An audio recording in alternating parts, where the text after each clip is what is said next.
was a lot of good old-fashioned American tech, American training, and American troops. Well, you're the new-fashioned American tech.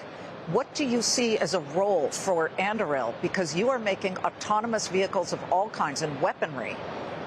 That's right. Well, there's a few things that Anduril's been doing. We've been focused on building autonomous systems that can take people out of harm's way. They can do the most dangerous, the most dirty, the most dull jobs in the military.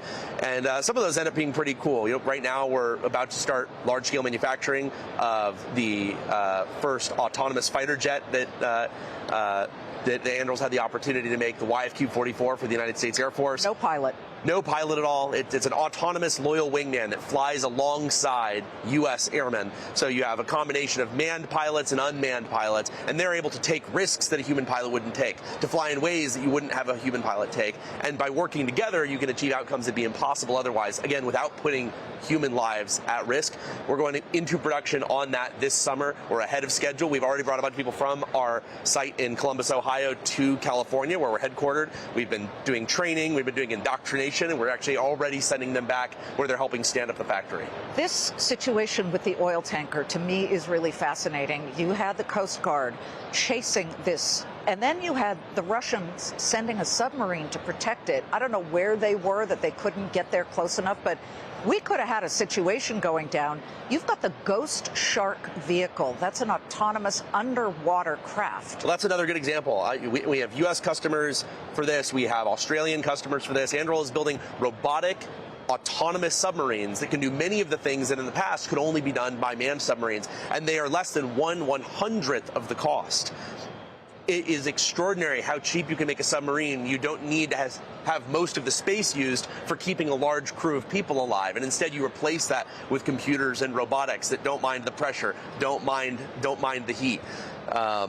And I think that right now what we're seeing is a lot of, I think, traditional warfare playing out. I don't think that if this were to play out 10 years from now, you would see all these crewed systems. You're going to see a lot more robot versus robot warfare. Well, how would that Ghost Shark system have worked in this Venezuelan tanker situation?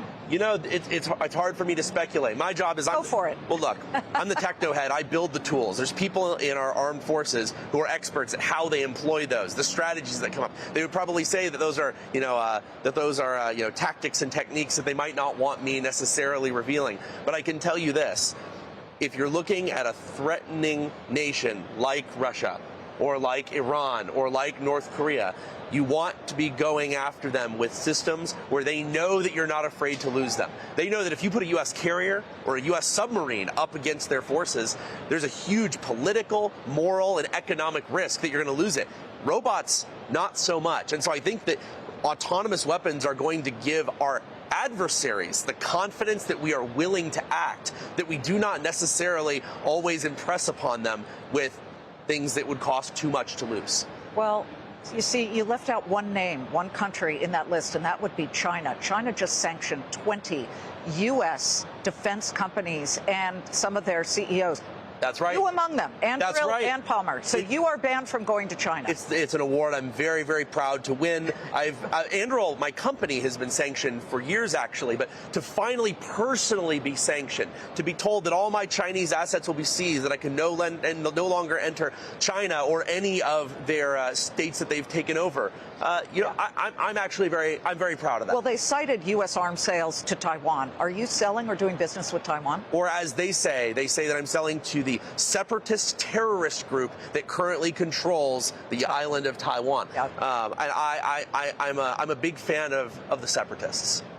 Well, are you doing any work with Taiwan? Absolutely. I was actually just personally there for a large arms delivery just a few months ago. We're regularly helping them modernize their military, sending them over tools that they need. I think the United States has realized that we do not have time for business as usual when it comes to China's aggression towards Taiwan and towards others, and that we need to accelerate the process of turning them into a prickly porcupine that nobody wants to step on, nobody wants to eat. Okay, that's a big statement here. What particular weaponry are you selling to Taiwan? Variety of air defense systems, maritime systems, systems that can be used to destroy invading craft, invading aircraft, and invading ground forces. We're doing a whole bunch of stuff. I'm not going to tell you exactly what we're doing, but I'll tell you, I have to admit, most of the stuff that we design is designed to go after China. more than Venezuela, and I think that's why you didn't see much Anduril stuff in Venezuela. But if anything ever if anyone ever goes toe to toe with China, you're going to see a lot of Anduril stuff in the mix. So I'm telling you, don't expect to have a dinner invitation from Xi Jinping at this point. Unfortunately, not. I think that it's off the table. The real question is if you're going to see the international community put a bounty on Xi Jinping the way that they did with Maduro, because he was one where it was kind of safe for everybody to put a bounty on him. They didn't think anything was ever going to happen. Well, the Biden administration put a 25. And then they doubled it. Yeah, Joe Biden doubled the bounty on Maduro, and so it's really interesting. All these people said, "Oh my God, incredible move! Biden ups the bounty. We desperately hope someone goes and captures this horrible international criminal and dictator and autocrat." And then somebody goes and does it, and they're pretty upset that it actually came to pass. So I don't know. I would love to see bounties on more of these dictators, but somebody's got to get the stones to do it. When they got him, he was wearing some type of headgear. You kind of quipped on social media I didn't know he's a fan that it was of VR. like the Oculus Rift, which you had invented and brought here so many years ago. And here you tweeted, didn't know he was a fan of VR. But I have to admit, I hit up some of my friends at Meta and asked if Maduro was on their list of customers, but they wouldn't give me that information, so I don't know one way or the other. And you're unveiling, just to put a cap on it, retro tech here with Alexis Ohanian, the founder of Reddit. What is retro tech? So I have a side project that I've been running since I was about 14 years old called Mod Retro, building technology that combines the best of retro computers, retro consoles with modern technology, modern practices. We've released a few things. We've released something, the Mod Retro Chromatic. It's a new handheld that plays Game Boy games. Kind of imagine the ultimate Game Boy with no cost limit. So a magnesium aluminum alloy shell, a sapphire crystal window for the display rather than glass or plastic. And we're announcing some new things here. So we have the ultimate way to play Game Boy games. We're showing here at CES the ultimate way to play Nintendo 64 games, the Mod Retro M64. We're showing that at the AMD booth just right over there. Cool. And we're going to be announcing some other stuff as well. So you're making me feel guilty for having tossed out my Oingo Boingo mixtapes. Oh, well, you better try to dig them all up, because we've got something coming on that front too. Palmer Luckey of Anduril, thank you so very much for coming on. Thanks for getting me into the mix. You bet, you bet. Palmer Luckey, Anduril.